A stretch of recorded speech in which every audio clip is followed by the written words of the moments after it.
In my life as Oliver's mom, I feel like I can't keep up.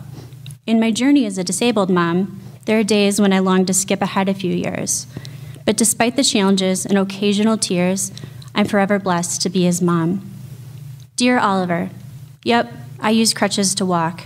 This may sound weird, but I often forget. When I dream, I never have them. My body's strong. It doesn't cross my mind till someone on the street or in an elevator asks, "How'd you break your leg?" And looking back, before you, my life was really easy. It was on St. Patrick's Day when I peed on the stick and saw the results. I was excited, I was scared, I was mad. There were still things I wanted to do.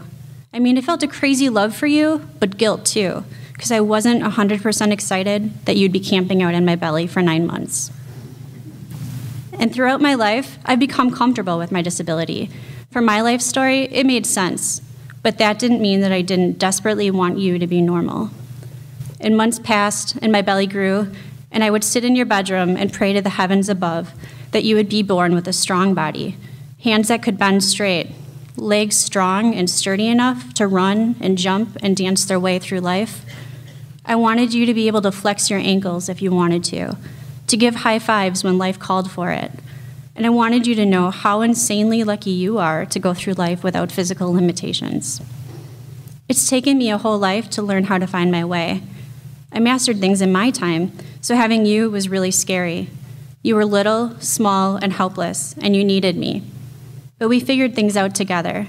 When I was slow changing your diaper and you screamed, I would just cry along with you.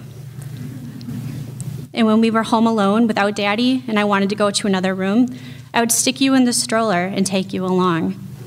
And I asked those who cared for you to not stand and rock you, because I was afraid you would grow used to that and I wouldn't be able to soothe you, and that would break my heart. During your baby months, we called you Angel Baby. You were so easy, and I like to think you knew Mommy was different and you wanted to help her. But as the toddler smarts started to brew, things changed. You became opinionated. You noticed things. Your dad was the one to carry you and give airplane rides. He was the one to scoop you up when you got hurt, and the strong arms that carried you to the car after a long day at daycare. No one held a candle to Dada. And some things you just never think about until they happened. So one morning, I went to get you out of your crib, and you shook your head and you asked for Dada. You crawled to the far corner, far away from me, and said over and over, "No, no, no, Dada." And it made me so sad. I carried you for 9 months. I prayed over my belly for 270 days. I devoted a year to nursing you. I tell you every day that you're perfect. I was the one who cried on your first day of daycare. I'm your mommy. It wasn't fair. And you're noticing things. The other morning, I was fixing your hair, and you grabbed my hand and just stared at it. And then you poked at my wrist, where it stays bent, and said, "Mama." And then you smiled at me. I almost cried. And that night, I went to give you a bath, and you leaned against me and let me fight my way down the row of tiny little buttons on your shirt. I was about halfway down when you looked at me with your big blue eyes and said, "Mama's stuck. You know more than we think." And you keep learning. You know you can outrun me. And you know that I can't carry you away when you act up. And you run to the other side of the car now, wanting me to chase you. And when you've had enough of my kisses, you brush me away, saying, "No, no, no." But other times, you show mercy at first. You follow me to the car like an angel. You climb in. Then you refuse to sit in the car seat. And it takes an insane amount of patience, but eventually you do climb back. And those are the moments that I want to fast forward to an easier age. But then we have moments, nights like this. We're all home after a long day at work, and the weather was perfect. Leaves were floating down from the trees, filling our street with color. And you started walking down the sidewalk, and you grabbed your dad's hand. Then you held out your hand to me, looking at me with big blue eyes, asking me to join you. But I can't walk, not holding your hand like that. I can't hold my crutches, and your hand too. And in that moment, my heart shattered.